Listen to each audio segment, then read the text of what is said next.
नमस्कार। त्रिवेणी कला संगम के इस चैनल में आपका स्वागत है। मैं आपको बताने जा रही हूँ कि पहले के राजा न्यायप्रिय होते थे, जो चोर लुटेरों को कड़ी से कड़ी सजा देते थे। आज फिर भी धंधे का माहिर आदमी था। ज्यादातर वह अन्न का ही व्यापार करता। वह पहले पता लगा लेता कि सबसे सस्ता माल कहाँ मिल रहा है।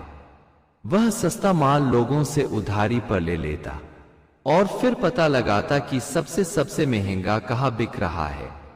वह बैलगाड़ी पर माल लाद कर दूसरे नगर ले जाता और दुगुने कीमत में बेच आता। इस तरह उसका व्यापार सालों भर फलता फूलता रहता। उसकी पत्नी एक बहुत खूबसूरत पत्नी थी। उससे उसके 2 बेटे थे, जो बहुत खूबसूरत थे। बड़े बेटे की उम्र 10 वर्ष हो चुकी थी, जबकि छोटा 5 वर्ष का था। एक दिन व्यापारी की पत्नी ने कहा कि आप अपने साथ बेटे को भी व्यापार में माहिर कर दीजिए, ताकि बेटे बड़े हों तो उन्हें व्यापार करने में किसी तरह की परेशानी ना हो। व्यापारी पत्नी की बात मान अपने बेटे को भी साथ लेकर जाने लगा। वह व्यापार करने हर दिशाओं में जाता और अच्छा खासा आमदनी भी करता था। एक दिन वह ज्यादा आमदनी की लालच से पश्चिम दिशा में बहुत दूर निकल गया। वह कई दिनों तक व्यापार के सिलसिले से घूमता रहा। एक शाम एक गांव में एक छोटी सी सराय में अपने बेटे के साथ ठहरा। उस गांव का नाम चंपापुर था। वहां सराय वाले ने व्यापारी को खाने पीने और ठहरने का किराया 20 रुपए पहले ही जमा करा लिया। सुबह उठकर व्यापारी जब वहां से चलाने को हुआ तो सराय वाले ने हंगामा खड़ा कर दिया। उसने व्यापारी को बताया कि तुम एक मनुष्य आदमी हो, तुम्हारे यहां ठहरने से हमारा बेटा मर चुका है, तुम्हें उसका मुआवजा देकर जाना होगा।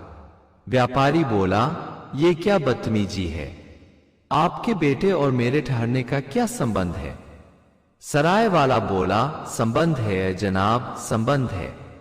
हमारे यहां नियम है कि इस गांव में या सराय में कोई नया आदमी आकर ठहरता है और उस वक्त गांव में किसी की मृत्यु हो जाती है तो उस मृत्यु का जिम्मेदार वही आदमी माना जाता है। सराय वाले के पक्ष में गांव के बहुत से आदमी आ गए थे। वहां व्यापारी अकेला पड़ गया। अपनी जान छुड़ाने के लिए उन लोगों से बोला, हमें उसका मुआवजा देने के लिए क्या करना पड़ेगा? तब सराय वाला बोला, विशेष कुछ नहीं, 1000 चांदी के सिक्के और अपना ये बेटा हमें दे दो। व्यापारी बोला, भाई चांदी के सिक्के ले लो, परंतु अपना बेटा हम तुम्हें नहीं दे सकता। तब गांव वाले एक साथ बोल पड़े, तुम्हारा बाप का राज है कि जो मर्जी में आए करोगे, यहां हमारा राज चलता है। जो सुना दिया तुरंत उसका पालन करो और दफा हो जाओ। मजबूरी में व्यापारी को अपना बेटा उन्हें देना पड़ा। व्यापारी रोते हुए अपने नगर वापस आ गया और अब अपने नगर में ही व्यापार करने लगा। इस तरह 15 साल गुजर गए। उसका छोटा बेटा भी एक सफल व्यापारी बन चुका था, मगर वह अनाज का नहीं, घोड़ा का व्यापारी था। वह अच्छे नस्ल का घोड़ा खरीदता और दूसरे नगर में ले जाकर बेच देता। उसके पास 2 विदेशी नस्ल के उम्दा घोड़े थे, जिसे बेचने के लिए पश्चिम दिशा के नगरों में जाना चाहता था। तब व्यापारी ने अपने बेटे से बताया कि तुम ज्यादा की लालच मत करो, थोड़े बहुत फायदे मिलते हैं तो भी यहीं अपने नगर में ही बेचा करो। मैं भी पहले पश्चिम के नगरों में जाता था। तुम्हारा एक बड़ा भाई था, उसको लेकर ही मैं दूसरे नगर में निकलता था। व्यापार कर वापस लौट रहा था कि रास्ते में एक ठगों का गांव पड़ा। हमें नहीं पता था कि यह ठगों का गांव है। उसी गांव में ठहर गया और ठगों ने योजना बनाकर मेरे बेटे को मुझसे ठग लिया। आज भी तुम्हारा भाई उन लोगों का गुलाम बनकर वहीं पड़ा है। मैं चाहकर भी कुछ नहीं कर पा रहा। अब मेरे पास तुम ही एकमात्र पुत्र बचे हो। मैं तुम्हें किसी कीमत पर खोना नहीं चाहता। छोटा बोला, पिताजी आप चिंता मत करो, मैं कभी उस दिशा में नहीं जाऊंगा। परंतु एक बात बताओ कि संयोग से कभी मेरा भाई सामने आ जाए तो मैं उसे पहचानूंगा कैसे? व्यापारी ने बताया कि उसका नाम सोनू था। उसका नाम हमने उसके कमर में गोदवा रखा है, जैसे तुम्हारा नाम दीपू तुम्हारे कमर में है। दीपू बोला, तब तो हम अपने भाई को सामने होते हुए भी नहीं पहचान पाएंगे, क्योंकि किसी की कोई कमर खोल कर कोई थोड़े देखता है। तब व्यापारी बोला, उसके कान में त्रिशूल जैसा तिल है, परंतु तुम ये सब जानकर क्या करोगे? अब वो हमें मिलने वाला नहीं, अब तक तो वो हमें भूल भी गया होगा। दीपू बोला, पिताजी दुनिया गोल है, एक बार विछड़े लोग भी सामने जरूर आ जाते हैं। अब पहचानने वाले के ऊपर निर्भर है कि पहचानता है कि नहीं। अच्छा, हम इन दोनों घोड़ों को पूर्व के नगर में तो बेच ही सकते हैं। व्यापारी बोला, हाँ बेटा, तुम अन्य दिशाओं में बेच सकते हो। दीपू दोनों घोड़ों को लेकर पूर्व के नगर में चल पड़ा। रास्ते में बहुत जोरदार आंधी आ गई, आसपास छिपने का जगह नहीं था। वह हवा के विपरीत दिशा में नहीं चल सका, वह हवा के दिशा में बढ़ने में ही अपनी भलाई समझा और संयोग से रास्ता भटक गया। वह चलते चलते एक गांव में पहुंचा। वहां एक आदमी मिला। वह घोड़ा को बहुत ध्यान से देखने लगा और फिर जोर जोर से रोने लगा। उसके रोने की आवाज सुन बहुत से लोग आ गए और उससे रोने का कारण पूछा, तो उसने बताया कि भैया, यह नवयुवक हमारे पालतू चूहे को मार दिया है। दीपू बोला, भैया मैंने तो कहीं चूहे को देखा ही नहीं। तब वह बताया कि चूहा तो मेरे थैले में है और वह तुम्हारे सांस लेने से मर गया है। दीपू बोला, वाह भाई, कमाल करते हो, कहीं सांस लेने से चूहा मर जाता है। तब गांव वाले बोले, भाई सांस लेने और छोड़ने से लोहा पिघल जाता है, तुमने तो सिर्फ चूहा मारा है। गनीमत है कि बूढ़ा आदमी बच गया है। अब तुम चूहा का मुआवजा देकर जल्दी से दफा हो जाओ। दीपू समझ चुका था कि अब वह दिशा भूल ठगों के गांव में आ पहुंचा है। बोला, ठीक है, चूहे का कितना मुआवजा लोगे? सबने एक साथ कहा, कुछ ज्यादा नहीं, सिर्फ अपना एक घोड़ा दे दो। दीपू बोला, एक चूहे का मुआवजा एक घोड़ा? तब उसमें से एक आदमी बोला, अरे हम तुम पर अभी दया कर रहे हैं, नहीं तो दोनों घोड़े ले लेते। दीपू फंस चुका था ठगों के चंगुल में। तुरंत एक घोड़ा देकर आगे बढ़ा। उसे एक कुंबा दिखा, वहां एक आंख का अंधा आदमी पानी भरता दिखाई दिया। दीपू को प्यास बहुत जोर की लगी थी। उसने उस आदमी से पानी पिलाने की याचना की। उस आदमी ने पानी पिला दिया, परंतु उसकी नजर घोड़े पर थी। वह आदमी दीपू से बोला, भैया व्यापारी लगते हो, किस नगर के हो, किसके बेटे हो? तब दीपू ने बताया कि हम उद्वंत नगर के व्यापारी गोपीचंद के बेटे हैं। तब उस आदमी ने बहुत मीठे लहजे में कहा कि भैया बहुत अच्छा, हम कब से गोपीचंद को ढूंढ रहे थे, परंतु कोई बात नहीं, बाप नहीं मिला तो क्या हुआ, बेटा तो मिल गया, बाप के कर्जे बेटा भरा ही करते हैं।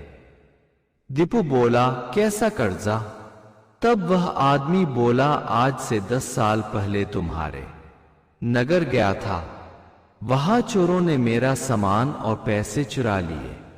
तब तुम्हारे पिता से कुछ पैसे उधार लिए, उन्होंने उस पैसे के बदले मेरी एक आंख ले ली। अब तुम मिल गए हो, या तो मेरी आंख वापस कर दो या फिर ये घोड़ा छोड़ दो। दीपू समझ गया कि अब घोड़ा छोड़ने के अलावा दूसरा रास्ता नहीं है। वह उसे अपना घोड़ा देकर चल पड़ा।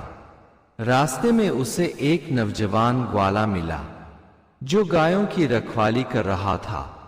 उसने उस युवक से पूछा, भाई मैंने तुम्हें थोड़ी देर पहले 2 घोड़ों के साथ जाते देखा था, परंतु अब बिना घोड़ा के आ रहे हो, कहीं तुम्हारे घोड़े लूट तो नहीं गए?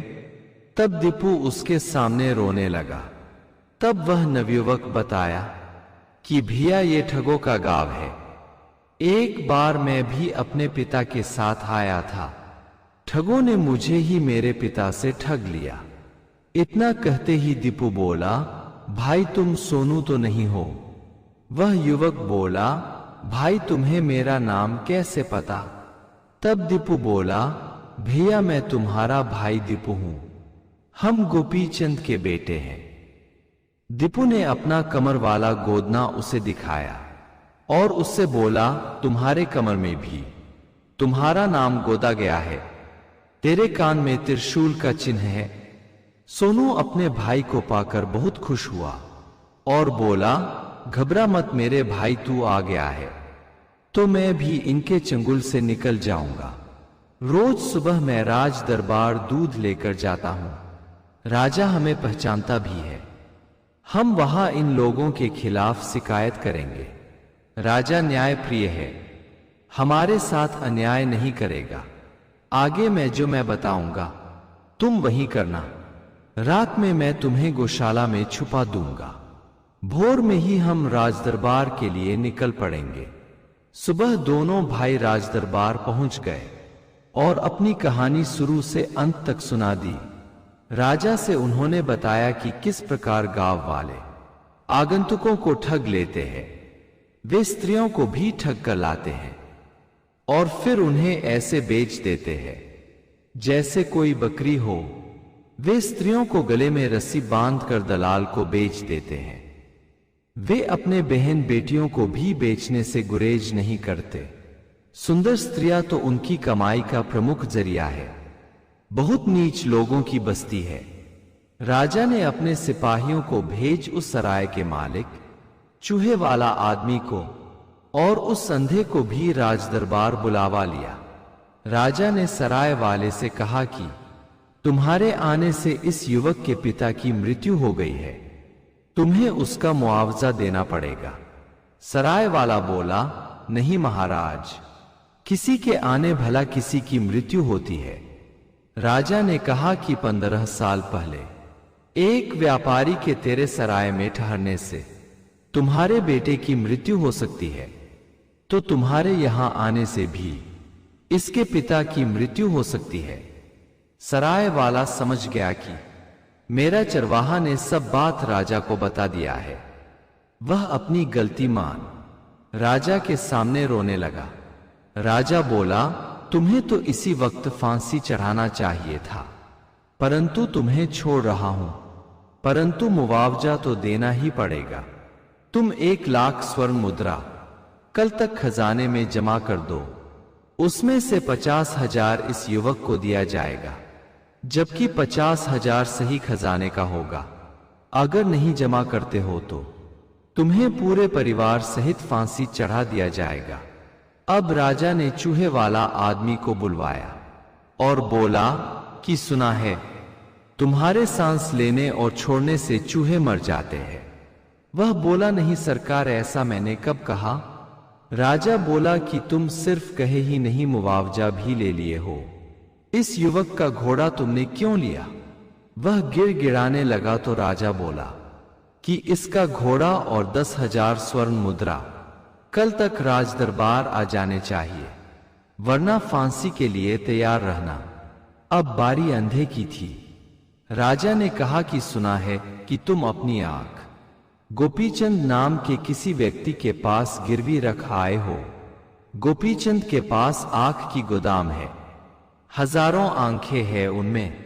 अब तुम्हारी आंख की मिलान के लिए अपनी आंख निकाल कर इस युवक को देनी पड़ेगी।